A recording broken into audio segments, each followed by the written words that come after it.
So let me, and I'm gonna admit everybody else who is here. Hey, people from wherever you are. I am going to go ahead and actually introduce the spirit of tonight's conversation. Tonight, we gather in the spirit of liberation, not just in reflection, but in action. As Beyonce, Queen B, declares, in my power, you won't break my soul and you won't take my power. And that's exactly why we're here, because the women joining us tonight have not only held onto their power, but have leveraged it to dismantle the systems that seek to oppress, silence, or exclude. These leaders, these women, are shifting policies, fighting for equity, and ensuring that justice is not just an ideal, but a reality for students, educators, parents, educators, and other folks who are deep in the work in our community. As Angela Davis reminds us, I'm no longer accepting the things I cannot change. I am changing the things I cannot accept. And the women you will hear from tonight are doing exactly that, creating change where it's needed most. Meet our speakers for tonight. We have Shapley Brooks, Executive Director of the Massachusetts Commission for LGBTQ Youth, a fierce advocate for policies that protect and uplift LGBTQ youth in schools and beyond. We have Dr. Shaunna Harrington, who is a former Massachusetts ASCD president and a champion for educator development, ensuring that teachers have the tools to support all students equitably. We have Kathy Lopes, leader of AMSL, Association of Massachusetts School Equity Leaders, driving systemic transformation in education through equity-driven leadership. We have Christian Maiden Esquire, a powerful legal mind serving the 8th District Court of Appeals, working to uphold justice and equity in our legal system. We have Sasha Goodfriend, president of Massachusetts Now, a force for gender equity, reproductive rights, and a systemic policy change that centers women's liberation. And we are hopeful that our wonderful partner in time, Nikki Barnes, the head of schools at KIPP, Massachusetts, dedicated to reimagining education so that the Black and Brown students thrive academically and beyond. What we're going to discuss tonight is all the beautiful things that make us who we are and humanize our experience, but recognize the challenges that we face in policy that harm young people and adults alike, mental health as a tool for equity and justice, how we challenge misinformation and anti-equity rhetoric, and steps that you can take today to create real change. As Bell Hooks once wrote, true resistance begins with people confronting pain and wanting to do something to change it. So tonight, I invite you not only to listen, but to lean in. Ask questions, take notes, and think about the ways you can show up in this work, because equity is not a moment, it's a movement. Thank you for being here, and we are going to go ahead and begin. So I just want to make sure I admit all the folks who were here. I'm going to go ahead and spotlight all of the wonderful folks who are going to be part of this conversation. And so for those who are absolutely here in the mix of things, I'm going to be popping a question into both chats on Facebook and also here in the space. But while that is happening, I would love for each of our wonderful panelists to, again, reintroduce themselves and share what is one thing you're hoping for tonight that you could share with the group. I'll start. I'm Kathy Lopes. Thank you, Craig, for this invitation. Thank you, everyone who is on this panel. I am, and there's so many titles, but I think the one that's most prevalent, or the two that are most prevalent for this conversation, I'm the first vice president of the Association of Massachusetts School Equity Leaders, which is an organization that started in 2023 of those who serve in DEI roles in school districts. And there's about 40 plus of us now, and I represent Newton Public Schools. I'm also the vice president of the National Association of Black Social Workers. I've been a member and a past president of the Greater Boston chapter, and now VP of the National Association. So I'm showing up as a social worker, as an educator, and as a Black woman in this current climate. So hopefully we have a great discussion about what that means right now. Thanks, Kathy. I'm Shaunna Harrington. Craig, thank you so much for your brave leadership. You're such a force for what it means to stand up and speak out. And I'm just so grateful to be in conversation with you and all of the panelists here tonight. It's been a really hard couple months. I feel like the work that I've committed my life to is being challenged, and people around me who are being silenced. And so it's a hard time. It's a hard time to be somebody who's really committed to equity and justice at this time, but all the more important. And so I'm really looking forward to being in conversation with all of you and hearing how we together can keep this movement going forward and not to be silenced. So thanks for having me.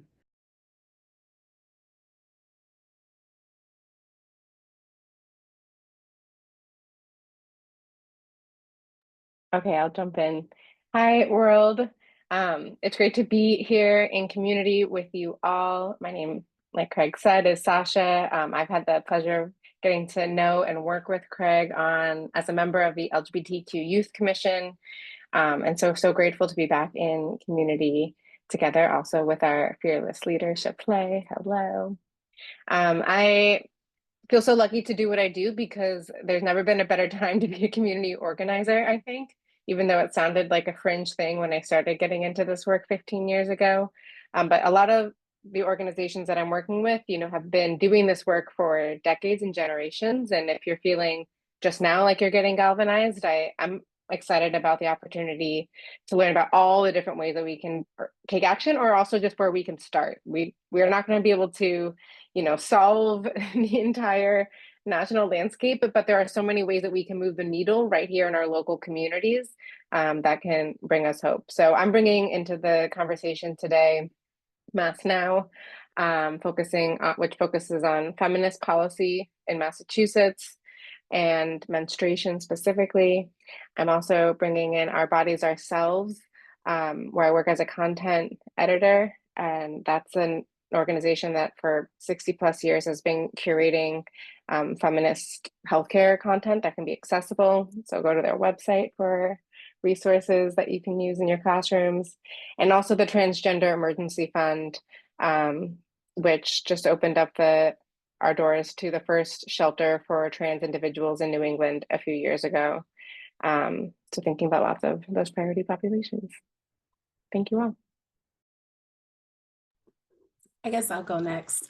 I'm Christian Joy Maiden. I am an attorney with the 8th District Court of Appeals. I used to be in education for a little over a decade. As I said earlier, I was a teacher, mentor, assistant principal, and then decided to transition to the legal world. There is, I believe, direct correlation between policy, law, and education. And what shows up in our criminal justice system is directly impacted about how our education is going in our society. And so the one thing that I hope to get from this, especially in light of the climate that we are politically, and not to knock anybody's politics or take a side either way, but I think we can all say that there's some different things going on. And the one thing that I hope we can take away is just action steps. We can talk and we can move around ideas, and that's great. But what do we do from here? Where do we go from here? And how do we serve students best? That's it, regardless of what side of the political framework you're on. I hope that we can all agree that we just want to serve kids, right? We want to serve them and do what's best for them. And so I'm hoping we can take some real steps forward and say, here's what we're going to do once we leave this conversation, and make some meaningful and impactful change. So I'm happy to be here. Thank you, Craig. Hi, everyone. Shapley Brooks, Executive Director of the Mass Commission on LGBTQ Youth. Very excited to be here with you all. I think I am. I feel like I'm a broken record when it comes to some things, but I'm coming from the social work world, worked for a few different states as an investigator, a foster care worker, all the things that you can think of DCF related, and also am a DCF kid. So that just kind of was a full circle thing for me. And then came back up here and have been doing LGBTQ work probably over 15 years now, but have been in the social work area for I always go off my son's age. He'll be 22, so around then. And so I'm really excited to be in community with all of you. I think one thing that I know, Christian, Black don't crack, let's, so here we are. But yes, 22. And so excited to be here. And I think for me, as Craig knows, I am a disruptor. I live fully in that, and I am very glad to be one. I authentically am a disruptor. And so I hope to disrupt some norms, right? To shake up some and shift some paradigms for people, and hoping that when we engage in conversation, not only do we get people to think differently, but we cause them to move. And that's what I'm hoping for. It's great to be in community with you.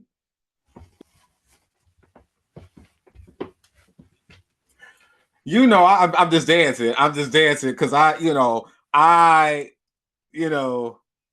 some stuff. So I'm gonna start off with a very soft question. In the work and in the world that you're in, what do you feel is your superpower? So as we think about disruption, and I'm curious for each of you, what do you consider to be your superpower when it comes to disrupting systems that are harmful? And so, what I would ask for the panelists is after the first person speaks, if you would just call on someone else, that'll bring them into the conversation.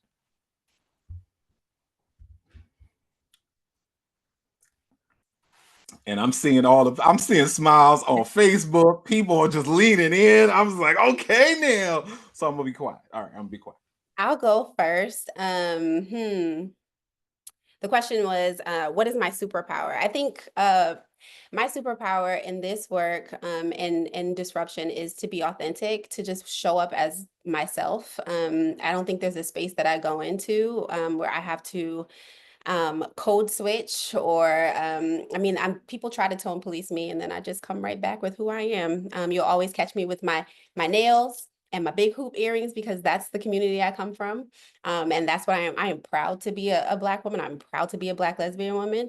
And so I think that's my superpower. I show up as my most authentic self in every space. And I am going to pass it to Kathy. Okay.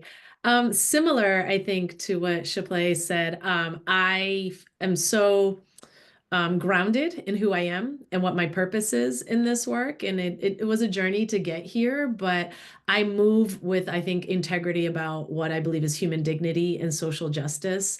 And everywhere I go, I'm always trying to center those who are most marginalized, those who are left out of the conversation. And I think because I'm a social worker, my ability to kind of bring different voices and different stakeholders in and really responding to kind of needs of those that we need to partner and build up and help educate, that I've learned how to navigate some really complex situations. And even in this time, as we're navigating kind of this dance of folks who say, I'm invested, but I want to protect this, and really holding the center of the integrity is the protection for you, is that actually we are centering protecting those that we said we're committed to. So I always bring that voice in, and I always I just show up as myself, which as a Black woman, it's sometimes very much embraced and sometimes it's not, right? And I think that's also a conversation that's worth having.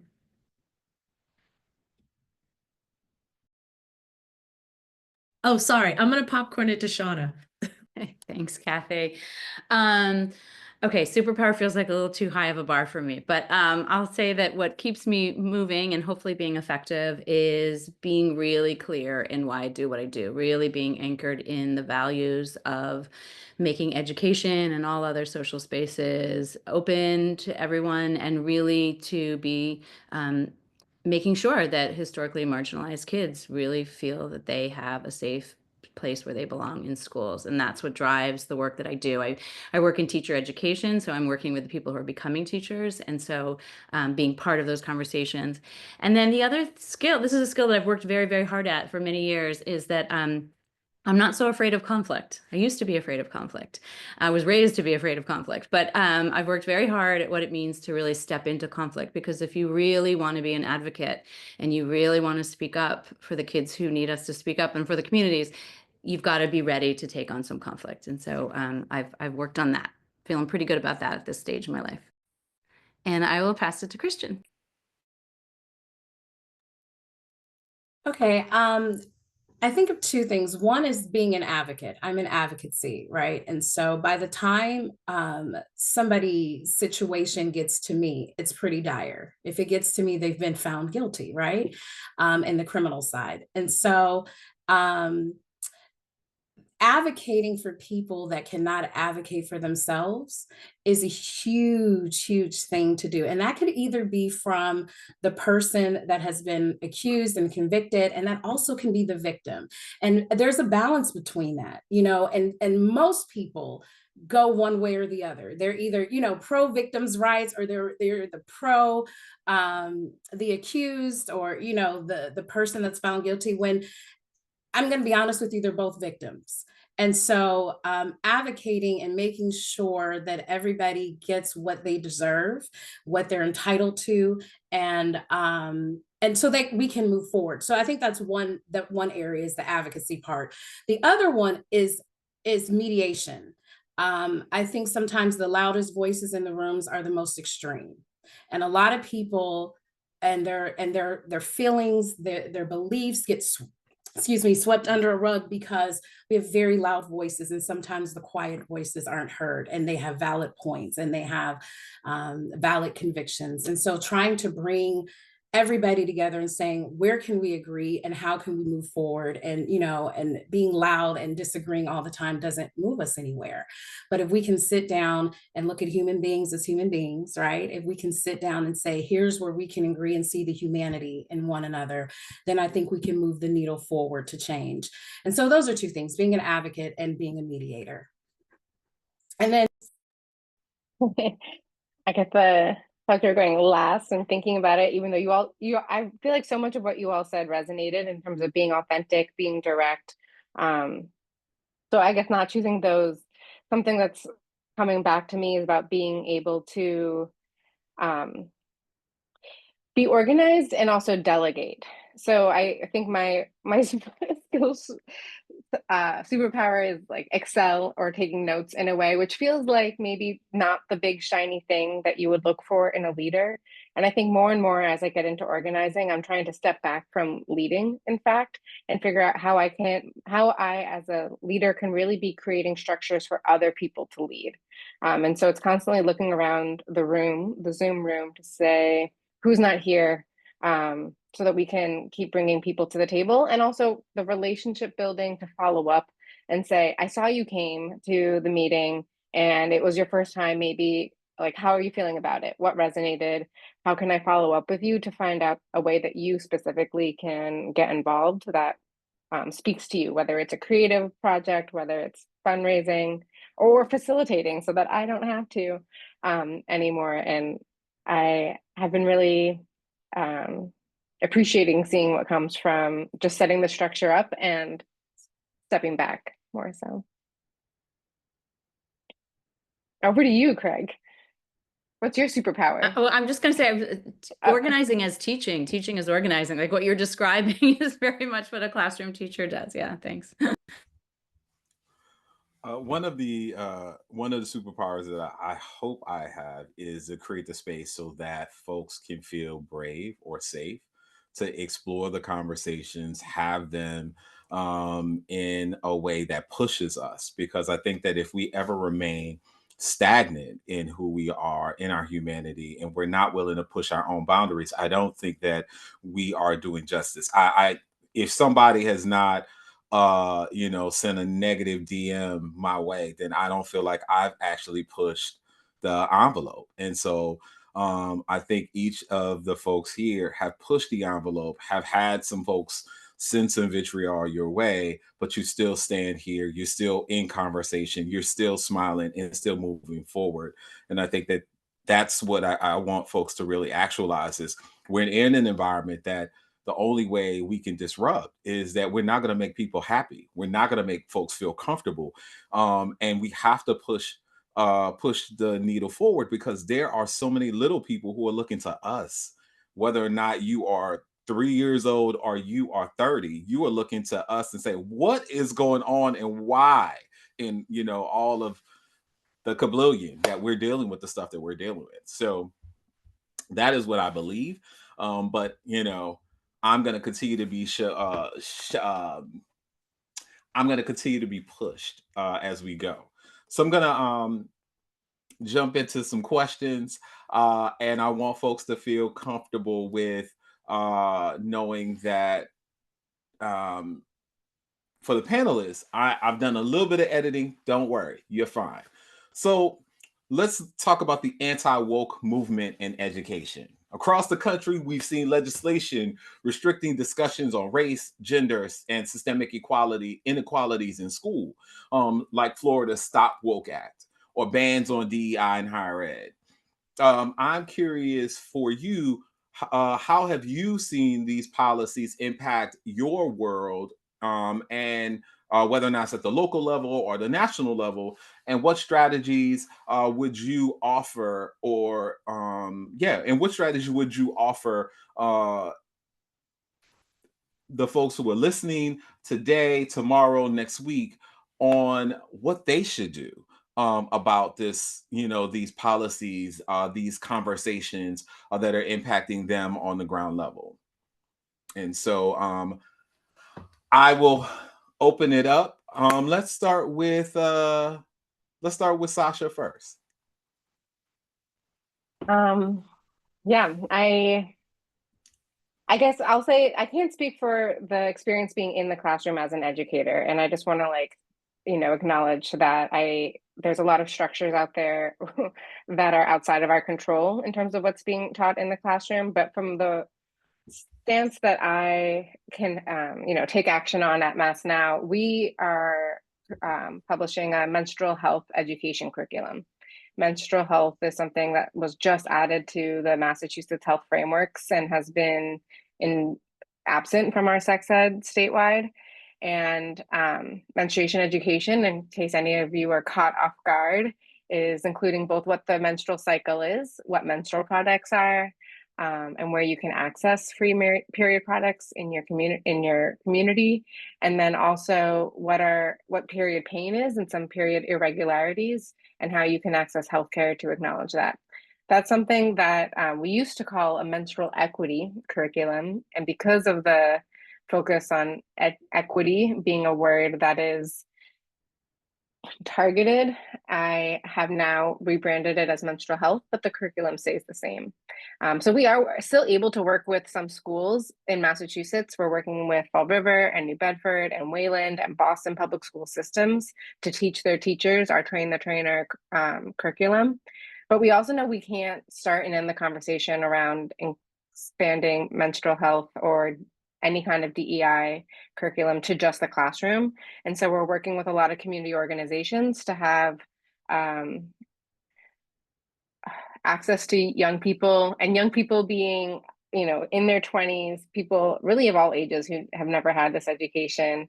So that if they're in community centers or they're in after school programs, faith-based communities, sports communities, we can still have opportunities to share this education. So in Boston, we're actually able to partner with the BCYF, Boston Children, Youth, and Family offices across the city for the first time, doing an all-staff training on menstrual health. And that's a win, even though it's not happening all over the country and a lot of funding and efforts are being under attack. They're under attack, by the way, because they're working.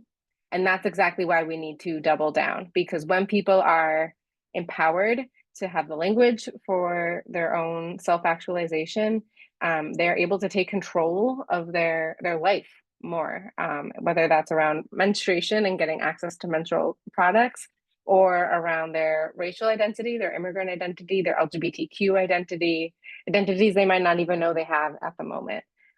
So we are really grateful to be unwavering and to just be more creative in how we're finding solutions for sharing this curriculum. And before I forget, I'm going to say that I'll put a link in the chat to our curriculum, which is available free on our website. And it's about to be released in Spanish, Portuguese, and Haitian Creole, because we could have another conversation around how English-centered curriculum doesn't reach our most priority populations.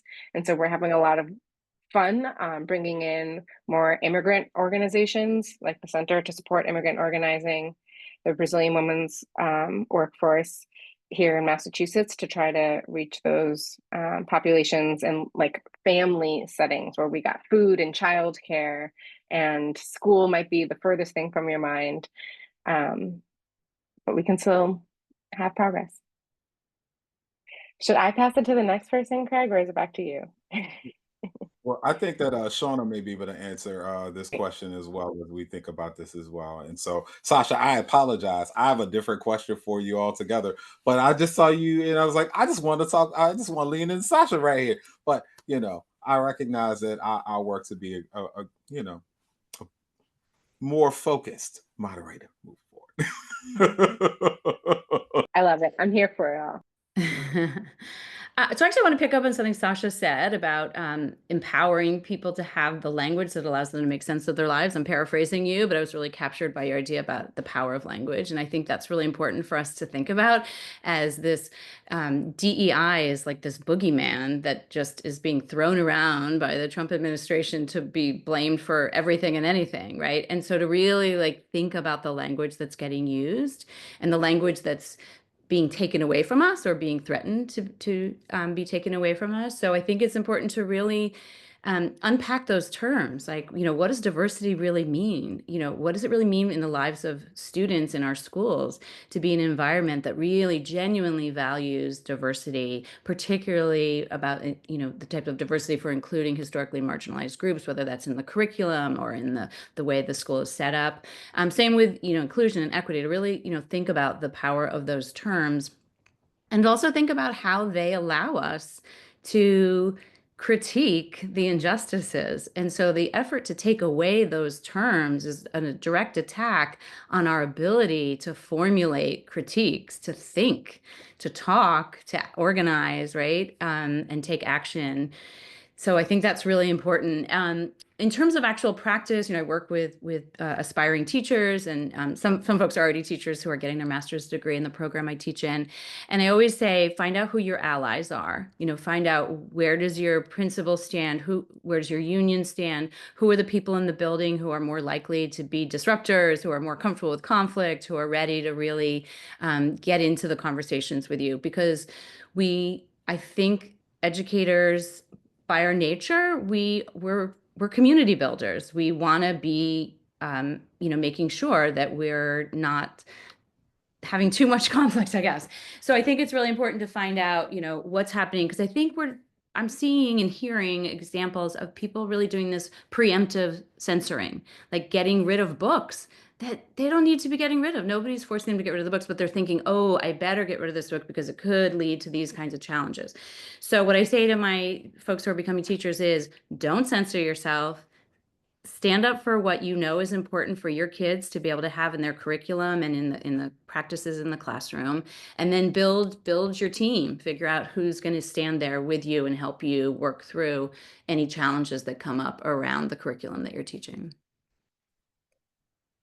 I'm passing the baton. I could just add really quickly to that important piece about the preemptive kind of censoring. And I think it's really important because of a lot of this information and the overload and its chaos and its confusion. And some of the ways that we're moving is out of wanting to protect the work. So we're starting to water down or remove names or change names. But I think it's also really important to understand the legal and policy pieces of this. A lot of these executive orders are being challenged in court. We have a governor and an attorney general and a secretary of education who've been very clear that we should continue the work that we've done around gender equity and diversity, equity, and inclusion efforts in our education. And that letter was sent out to reinforce that we are Massachusetts. We're going to fight this as much as we can. If things change, we'll have to adjust. What I am seeing from the policy front, though, is school committees putting DEI work on the budget line and getting rid of coordinators and DEI directors. And we are seeing decisions being made about this work that, again, are preemptive or out of protection. But again, if you're not centering the community in which you're wanting to serve, you're not really hearing the voices, and you're not really doing this in collaboration to make a decision about something without including folks like, do we want to fight? How do we want to do this? To say, well, I'm doing it for the better good. The other piece is too, many of us, and I'm a DEI director, we're hired because we have prepared and trained and been educated to lead this work. And many schools are now saying, oh, we're going to infuse it everywhere, and dismiss that it actually needs someone who is like a credible to lead and facilitate the work. So here in Massachusetts, there are schools, Brookline and Weston and Brockton and Bridgewater Raynham, who are removing that facilitator, removing that coordinator under the guise of, we're going to still make sure it gets everywhere. But I don't know why they feel that they are equipped to lead that work, because this is not just a job I fell into. It's a job I've been prepared to take, and I've been trained, and I continue to educate myself. So to not value us to bring that level of expertise and functioning and leadership to the education world is something that we should be talking about as well. Thank you, Kathy. This actually aligns, with this theme about authoritarianism. I work very hard to wrap my mind and mouth around that word and the role of women activists. Christian, around the world and in the US, we see growing authoritarian tendencies, attacks on press, freedom, rollback of civil rights, the erosion of democratic norms. Historically, women have led movements for justice. What lessons can we learn from these past movements, and how should we be preparing for the fights ahead? Well, I'll say this, and I want to be careful in how I say this so it's not taken out of context. I am appalled by what's not only going on in our country, but like you said, other civilizations and countries around the world. However, I'm also very hopeful too. So here's the part that I like about this. If I can like anything, people are getting off the sidelines. We have become women, the global majority. I will not refer to us as minorities. Women in the global majority have for so long. We've been comfortable, right? I've heard people, all people say, oh, racism is not an issue.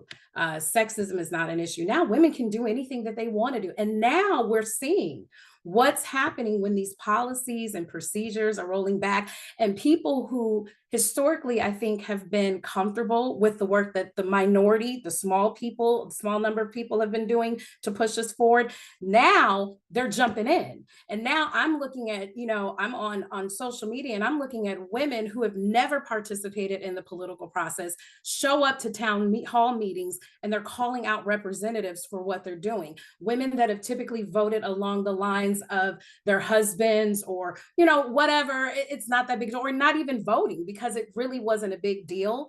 Now people all over are getting involved because they're outraged at what protections are being taken away. And so the one thing that I think we can learn from the past and how we have sort of globalized and moved. Now I'm seeing a collective effort in ways that I've never seen before.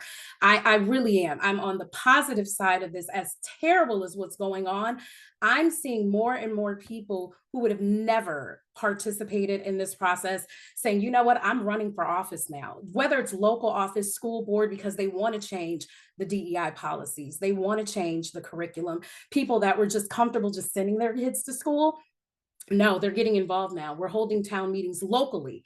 And that part, I think, is what we need to do. Now we're globalizing, getting the message out there and saying, you know what, this particular law that says that when you show up to vote, your name has to match what's on your birth certificate, and women who changed their names to be married, because they didn't think, when we were voting, we didn't think this was gonna, bother us. But now you're realizing that these policies are messing up everybody, right? It's not just the people that you thought was okay to mess up. I'm sorry, I'm saying that. But now it's like, wait a minute. Well, that takes the vote away from women, from married women. And so I'm seeing people push back. And I love that. I love that now as a global community. And I even saw in Germany where they were doing marches for things that were going on here in the United States. Like the world now is taking notice of what's happening here, and social media and people, showing what's going on. We are getting the world to say this is not okay.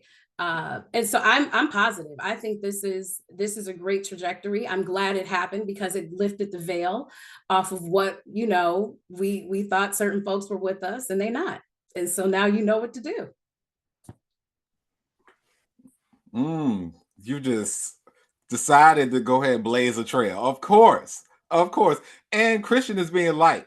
Like this is like, Christian like 1.0. Like there's a 10.0 edition that I like, over some food I think would be interesting. What I will say is in my I was for the last 3 weeks in Asia, and of course the conversations are coming up, with our partners, with our global friends around like what is happening here. There's a lot of sadness and wonder and curiosity to how we are going to move as a people. I know that there's a lot of conversation about local policy and advocacy for them, and how does that feel culturally in the environments they're in. And I agree. I've seen so many representations that folks are um in their own creative way saying, hey, this experience that you all are having is dehumanizing, but we're with you. And the ways that they're demonstrating that are very impactful. And so as I think about the intersection, our young people are seeing all of this, right? And so I know for me it is hard to hold that our young people are watching all of this and have their own questions and their own judgments about, well, what could we have done differently, or why are we in the environment we're in, because they're seeing they have just a lot more questions about why voting rights might be stripped from particular communities. We saw in Georgia, or at least this is hypothesized, 450 thousand voters names being stripped from their voter rolls. And this is really pushing us to be more civic minded, and also to be aware of the law, and locally, nationally, federal, like in a way I don't think that we've ever thought we needed to teach it. And so as I think specifically about the mental health of not just our young people, but the adults who are right there with them, whether or not it is a teenager, whether or not it's an adult, it's a mom.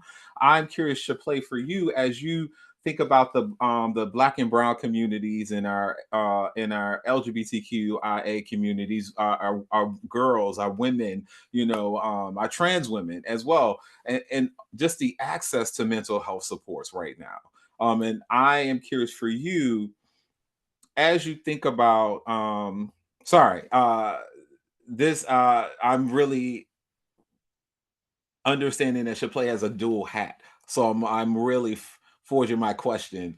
But as you think about the policy shifts, Chaplay, um, to that threaten LGBTQ students, survivors of sexual violence in education settings, what are some of the, I guess, key strategies or advice that you would offer for those who are fighting for gender equity and as advocates today? There's so much there. There's so much that Christian just brought up, and I was like, "Oh, girl, can I say something?" You No, can lean in on that too. um, there's so much to unpack.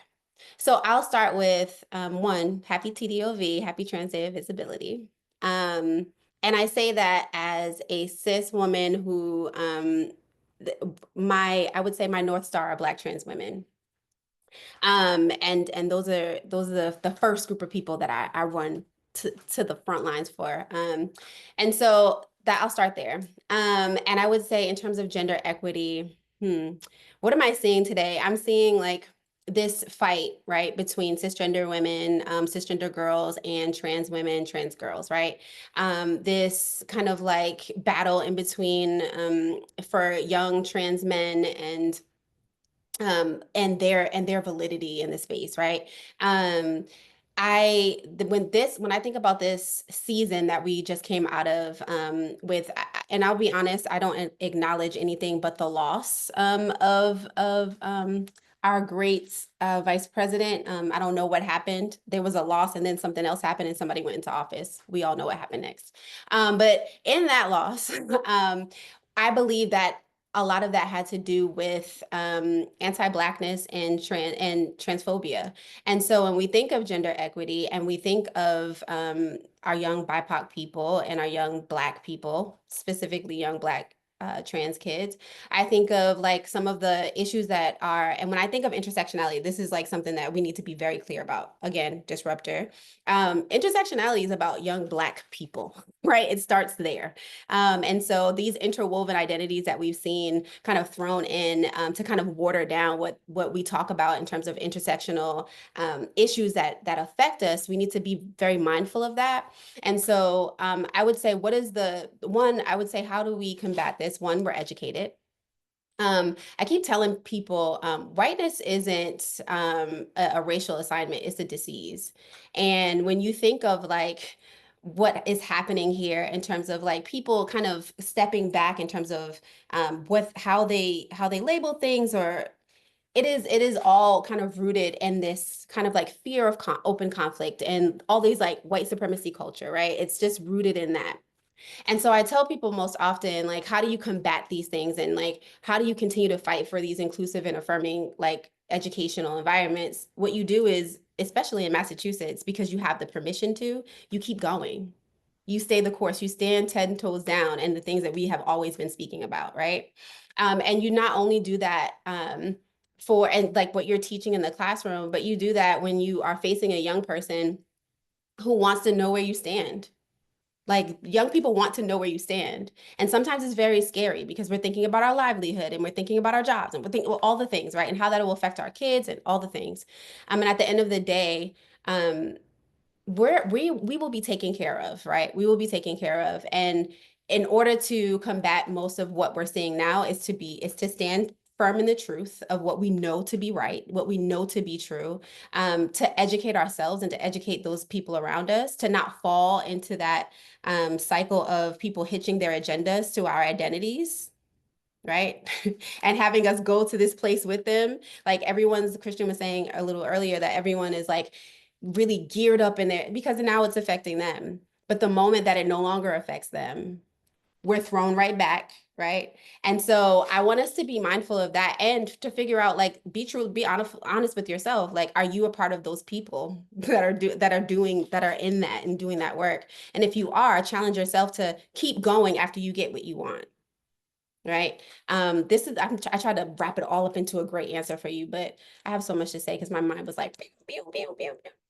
There you go. Yeah, and I'll open it up to the other ladies if you wanted to elaborate on any of the additional points that were provided by Christian and or Shapley.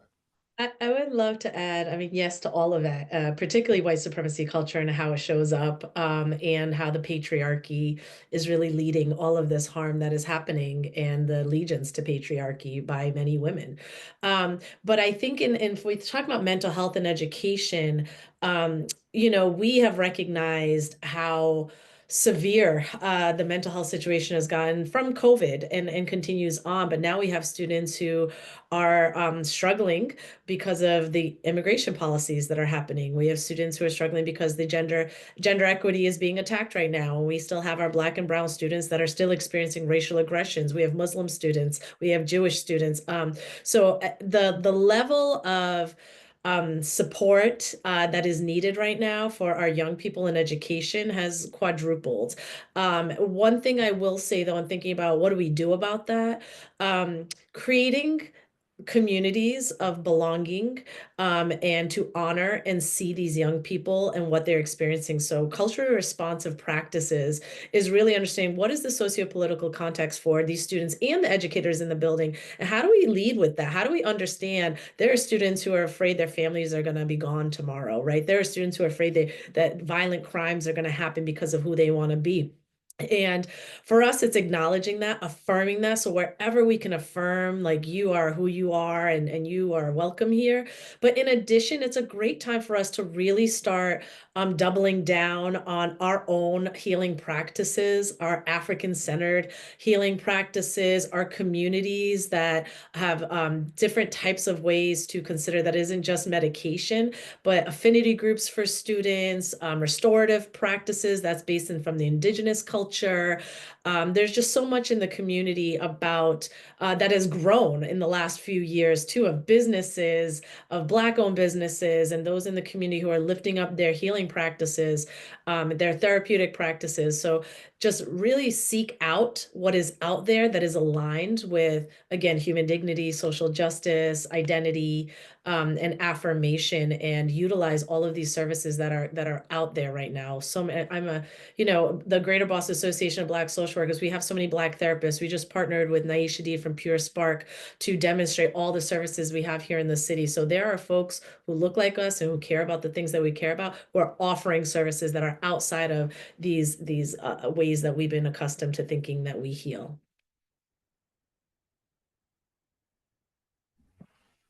Thank you.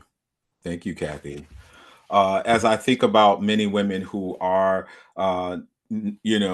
in alignment to a lot of the values and a lot of what you have shared today, but also recognize that they may be the heads of their families. There may be a number of folks who are dependent upon them. And they're really rethinking this structure of what it means to be a woman, a caregiver, a partner, in today's times. And so, Shaunna, as I think about the intersection of healthcare and education, and I know you serve mostly in the higher ed space. We're seeing a number of women walk away, transition from their roles because of burnout, because of low wages, because of caregiving. And I'm just curious for you, as we also look at this gender equity conversation that is happening locally and nationally. What should be some of the policies we should consider? What should be some of the ways that we're supporting other women, especially in today's time, and advocating to make sure that their workplaces are more sustainable over time? Sure. Thanks for the question. Well, first, I would say that the whole society needs to be moving away from this very, very long practice that it's women who are the caregivers in their families and communities. Right. So if we had so then we'd really be talking about, what does it mean for all genders to have this kind of support for family caretaking? So definitely, there's some key policies changes that need to happen. I'll just speak specifically to the teaching force, for the K-12 teaching force. We definitely need paid parental leave. A lot of people are either adopting or having babies and not able to get any kind of paid coverage, which is just, absurd in any workplace, but considering that, teachers are caregivers, it's just even more, despicable to see that happening. We definitely need universal childcare. We need higher wages for teachers. But I think we also need to really change the culture of what it means to be a teacher, that we need to really keep building or start building in some places a culture of care where it's recognized that teachers are human beings and who are doing really intense work, frontline work that is very intensive. And what does it mean to recognize that work, value that work, and then create a culture that supports the teachers in taking care of themselves? And that does mean flexibility around scheduling. I think, teaching's a hard one because there's not a lot of flexibility when you're in a classroom, right? There's not a lot of wiggle room. So I think there's like a really big question that our profession has about what is it going to really mean to have that kind of flexibility that we know in so many workplaces benefits people for having some attempt at a balance and a healthy life. So that's a little harder to envision. But I do think we can do a lot around formal policies as well as attitudes. I'd love to hear, Kathy's take as a social worker. Yeah, just how are we supporting our educators? Or I'm sorry. Yeah, I think Craig's question was just, there's so much burnout. There's been so many people leaving the teaching profession, and what do we need to do to make that not happen so that people can really stay in this work and feel whole and well? Yeah, I mean, I think structurally you touched on a lot of the things that we have to consider, right? Paid parental leave and just really supporting educators and the structure of teaching. But also we were seeing a lot of Black and brown folks not want to get into education, right? We're seeing folks just in general not want to get into education and not feeling like it's sustainable, not feeling like they're cared for, feeling like the classroom has become too much to manage because of the heightened, need for SEL support and, the neurodivergence that is up. So in teaching needs to be restructured so we are able to honor each individual student in the way that they learn. But this idea of a system that rewards compliance and rewards those who just are innately able to adapt to the material, those days don't work anymore. So as we try to multi-level courses and we try to think about UDL, educators need support, our structures need support, and then you still have these community members, these loud voices who often run for school committee or who are able to support to say, go help those students over there. Don't impact the trajectory that my privileged child is on. So the point of really thinking about equity in education is being able to push back on those voices, because it's always a small group, but they're very loud and they are able to move so much across districts in opposition to this idea of serving children equitably and honoring how we show up and learn, and that it's different for individuals. So I think that there's a philosophical way we have to think about teaching and some of the structural pieces you mentioned as well.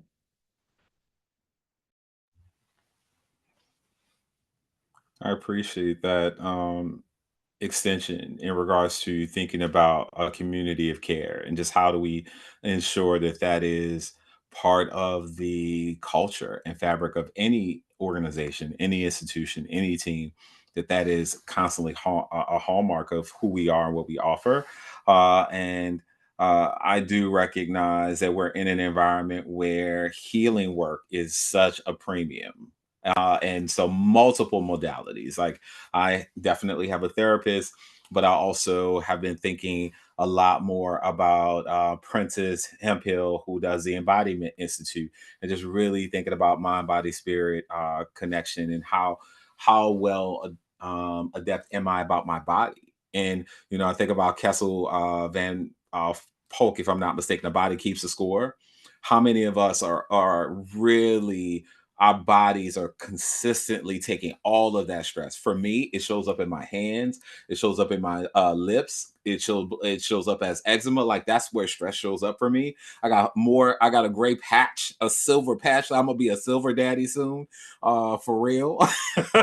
Because I recognize how stress is showing up in my body. And so as I think about body autonomy, and I think about especially for today's girls who they may just be getting their news from TikTok, right? They may be getting it via conversations with other girls, and we've heard we now know Roe versus Wade has been overturned, but in Massachusetts, we have a number of champions over here, but that may not be the case in other places, and so with all of the misinformation that constantly perpetuates the airwaves, I really want us to lean in about reproductive rights, gender affirming care. And so I know, Sasha, you started earlier to talk more about reproductive health care.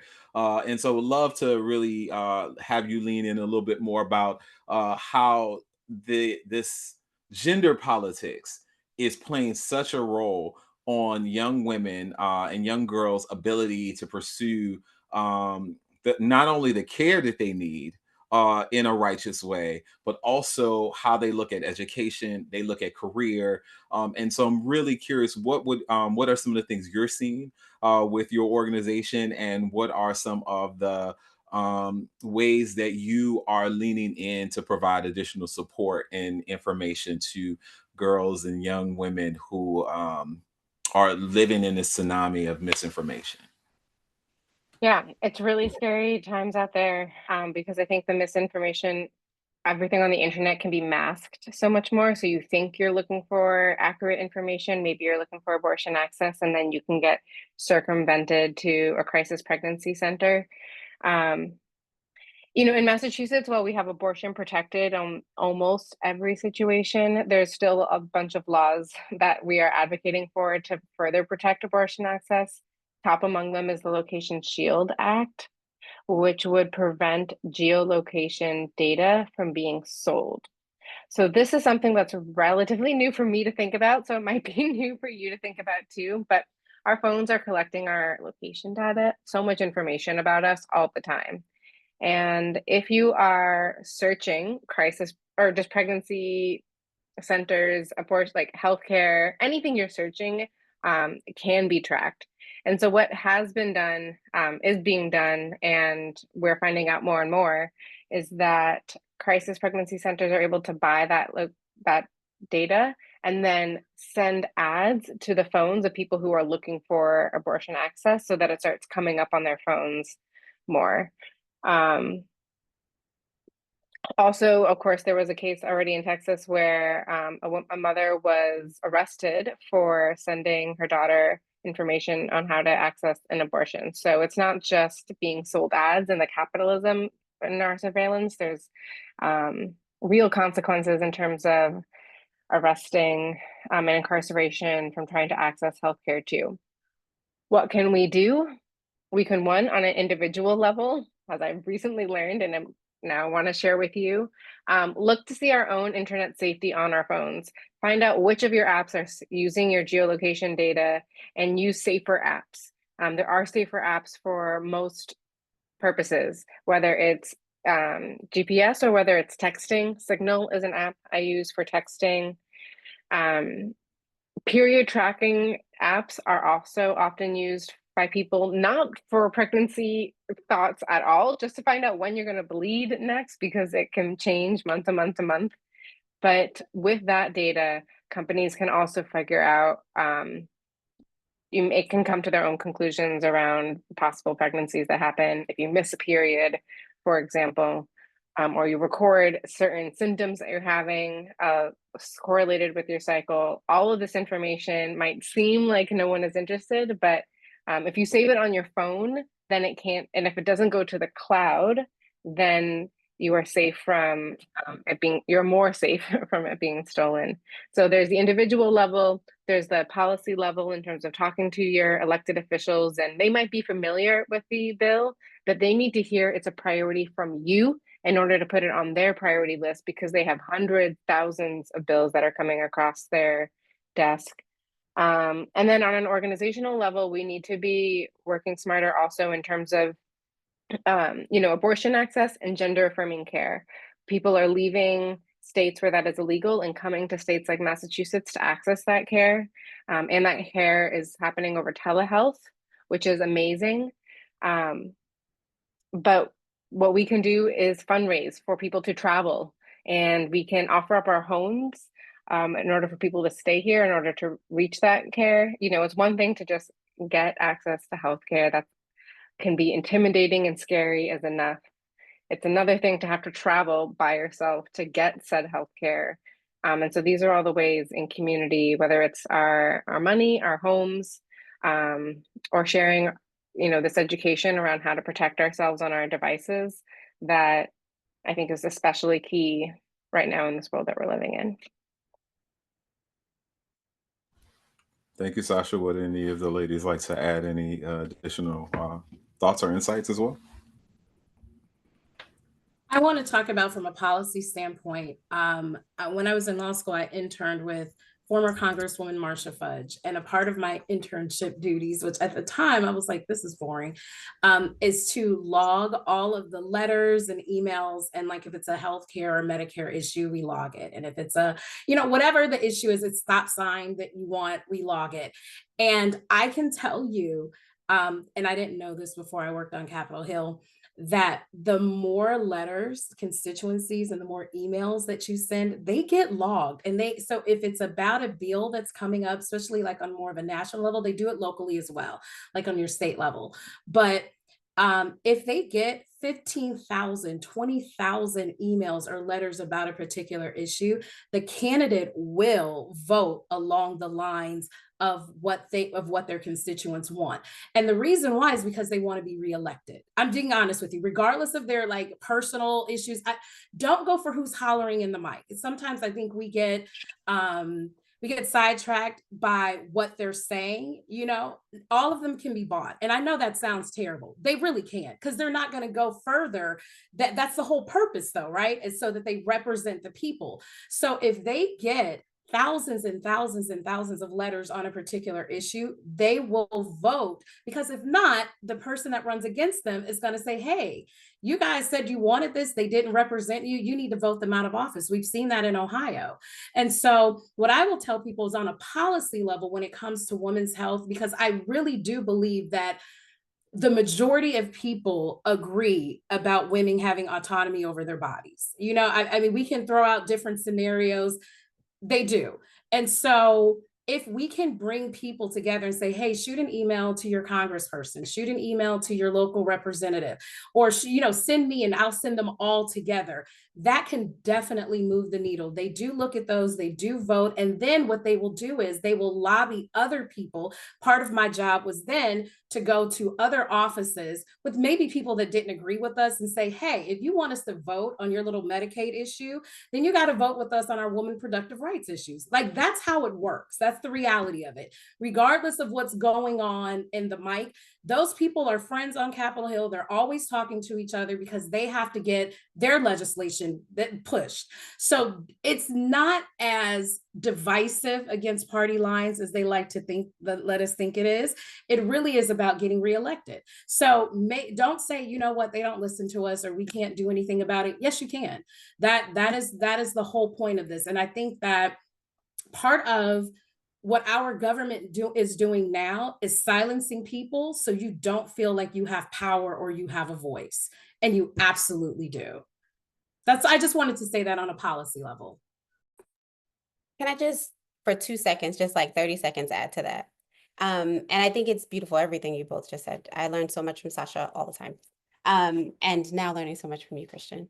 I think that in those conversations, we often, especially around like women's reproductive health, it is safer to leave young trans men out of that conversation when there's reproductive health that they need as well. And it's such a polarizing issue right now, especially in this country.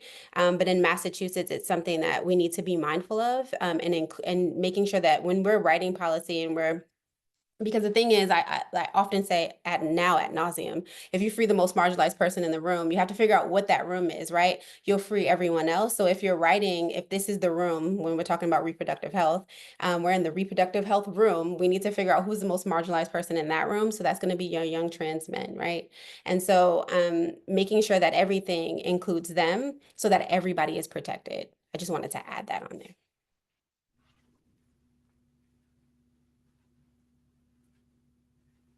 Think that is super important. And I'm appreciative that you continue to advocate publicly and visibly for our trans community who are shell-shocked by just the way that they've been dehumanized and the way that they are quietly, being spirit murdered in a country that continues to turn, its back on them, as well as many others, including this wonderful 6'3", experience right here. And so That's a joy.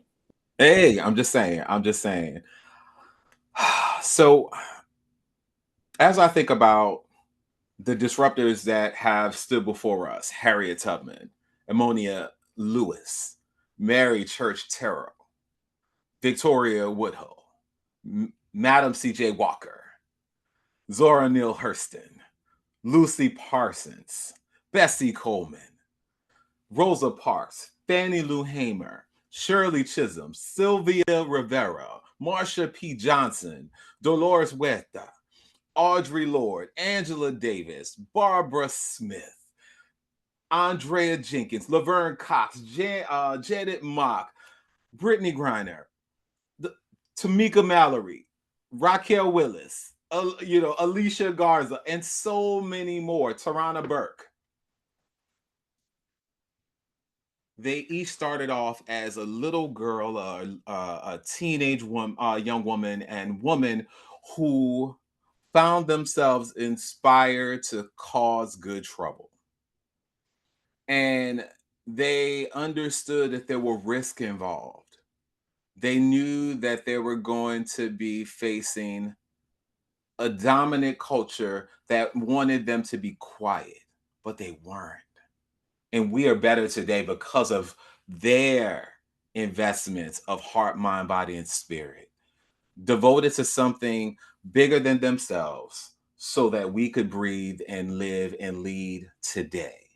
And so I am curious, as we come to the bend and close of our time today, for each of you, um, there's an offering here. Either who has been the woman or women who have been disruptors and inspired of that fire for you, that you would want to lift up and amplify? Or what would you want to place as a battery in someone's back, as like, this is the advice I would want to instill in you, or this is what I would want to have you hold as you think about the small and big ways you can be a disruptor and an agent of change in today's times? So I'm going to open it up to each of you to really ponder which question you want to answer, and feel free to lean in and share your thoughts.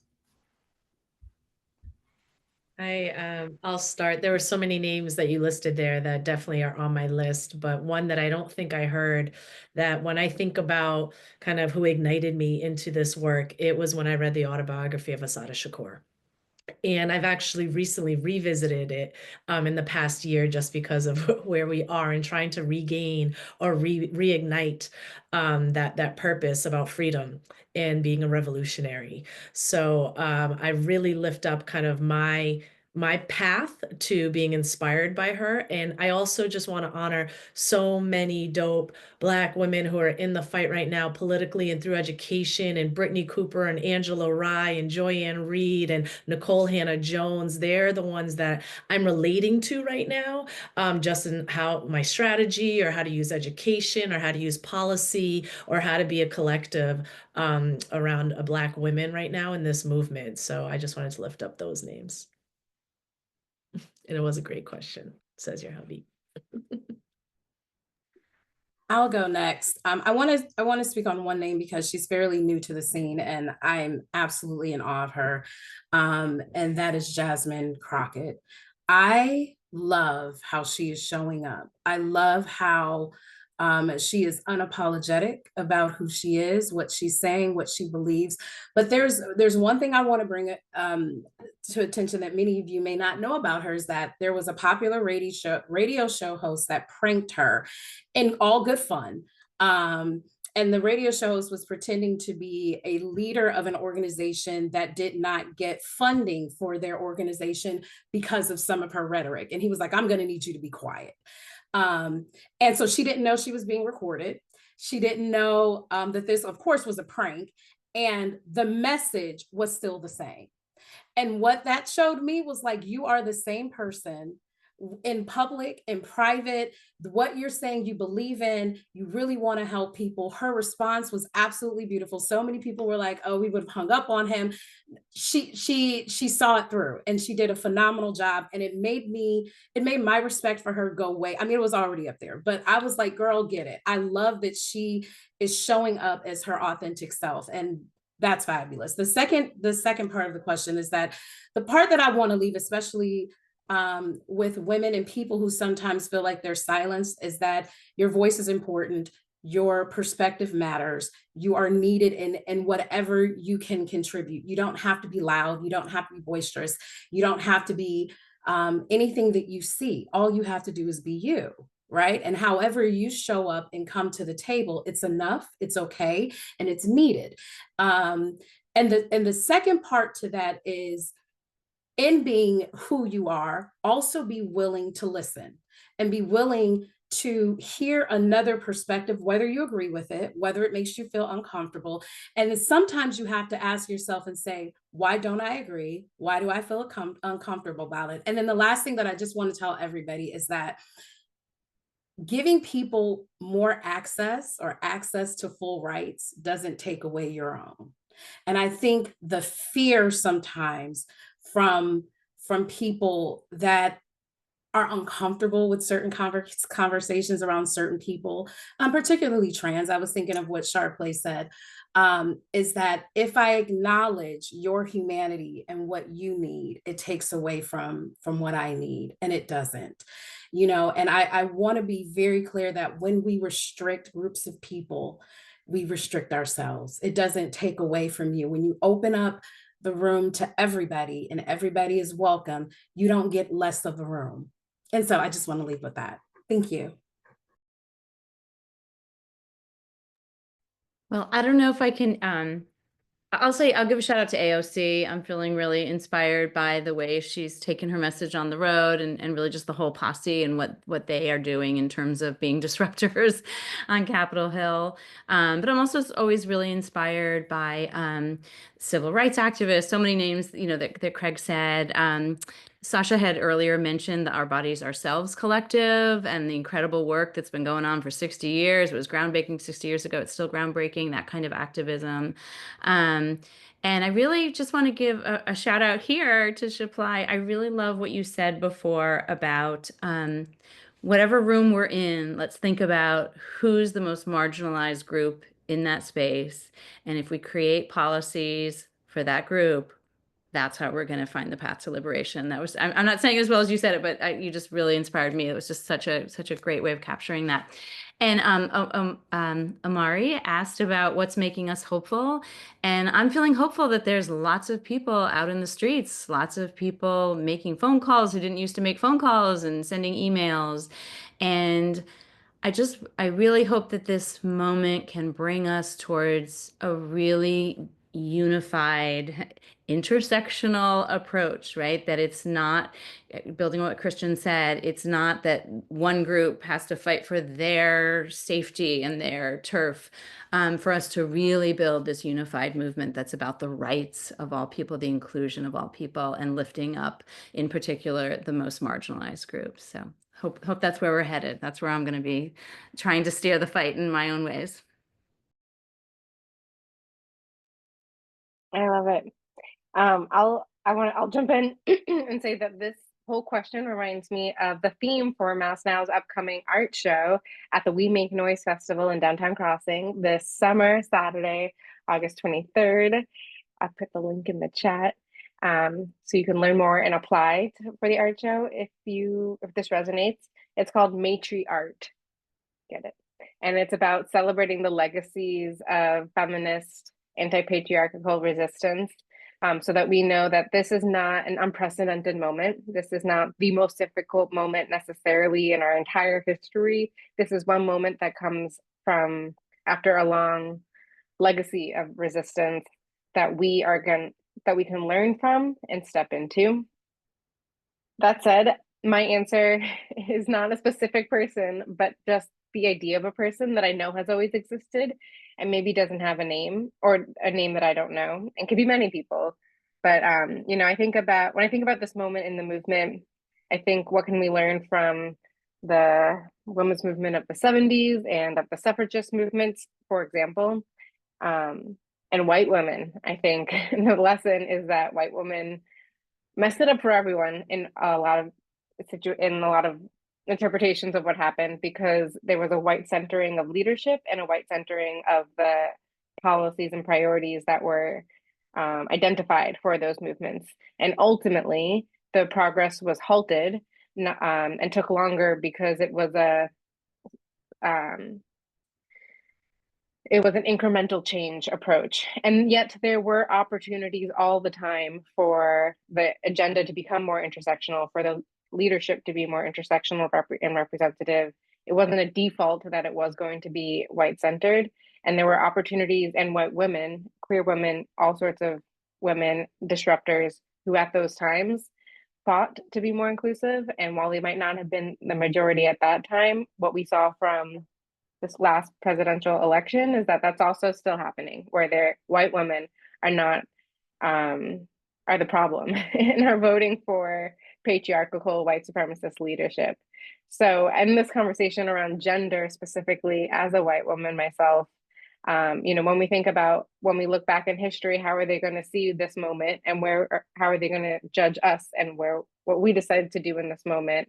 I hope the white women really reflect about how to center Black trans youth in our organizing, because for, the same saying that Chaplay was talking about earlier, because it is only by centering the most marginalized that everyone will be uplifted. Yeah, I'm so happy. Never been happier to be a part of the 92%. So thank you for saying that. I would say for sure, I've always kind of been like, oh, I'm a good troublemaker. I was kind of, somebody named me that some time ago. But I would say for me, Audre Lorde, I love the way that Audre speaks about there being no hierarchy of oppressions, right? And so when I walk into a room, if I walk into a Black room, they're kind of like, oh, really frustrated because I keep bringing up queer issues, right? And if I walk into a queer room, they're like, oh, she keeps bringing up Black people. And I just love that, right? Because that's who I represent, right? And I'm always gonna come that way. Because for me, again, there is no hierarchy of those oppressions. And I'll continue to bring up, because when I'm bringing up those, I'm also bringing up immigrant youth. I'm also bringing up, the disabled community. I'm bringing up the neurodivergent community. I'm bringing up all of them, right? And I think that's what's really important. And so I think centering joy right now is really important. To answer one of my favorite people's questions. Omari, I love you so much. So I would definitely say what gives me hope is joy, and who are the people who I can look to like who inspire me, right? I think Black people are the ultimate alchemists, right? We turn like nothing into something, and we have found a way, even on a plantation, to find joy. And I must say, in this time, we are not in that time, but in this time it may feel like we are so oppressed. And how can we turn to our neighbors and to our community and to those who we love to find joy and comfort and hope? And that's what I'm doing. I'm centering joy and being happy to be a part of the 90%. All right, for centering joy. My goodness. For all of the beloveds who are out there in the Facebook world who will see this later, for those who are in our audience, I want to take a moment to honor and uplift the wonderful voices we've heard tonight. Voices that are continuing to challenge oppression, rewriting policies, rewriting thinking, rewiring our hearts, minds, and spirits to the gift of hope, and helping us to center on reimagining justice and joy in real time. To our phenomenal panelists, Chaplay Brooks, Dr. Shaunna Harrington, Dr. Kathy Lopes, Christian Maiden Esquire, and Sasha Goodfriend. To each of you, thank you for showing up, for speaking truth, and reminding us that disruption is actually an act of love. And to everyone in the audience tonight, whether you are an educator, policymaker, an activist, a parent, a community member, thank you for choosing to be part of this conversation. Your presence here means you are committed to action and not just awareness. As we leave this space, I want to offer you a couple of things. One, if we think about Kamala Harris's presidential run, she had 3 months to pull together a campaign of a lifetime, and she garnered over 75 million votes, which was more than most presidents in history, including President Obama in 2008. So we have the opportunity, if we really lean into what Christian said, that when we get to the heartstrings of those who are advocating and standing before us as activists or as people of Congress and legislature and school committees and more, the heart, mind, and spirit comes with a price. So I also want to offer this as a call to action. Take what you heard tonight and turn it into action. It might be small ways of advocating for policies, challenging harmful narratives, standing up for the most marginalized in the spaces that you occupy. funding and fueling movements, small, medium, and great. Stay connected and continue your learning. Follow these brilliant leaders in their social media. I'm going to be sharing that in the follow-up. Support their work and be intentional about showing up in the fight for justice and joy. I'm adding that from Chaplay. Also, join Massachusetts ASCD in the movement for more equitable education. Please feel free to continue to follow, subscribe, and all those things. We are going to continue to power more of these conversations and hard work as we move forward. I want to close out with a godmother to me and so many, and Dr. Maya Angelou, who reminds us that I come as one, but I stand as 10,000. We do not do this work alone. Together we disrupt, together we transform, together we rise. Thank you, good night, stay safe, and let's continue to build a future centered in justice, joy, healing, and liberation. Y'all take care. Thank you, Craig. Thank you, fellow panelists. Thanks for the audience. Thank you. It was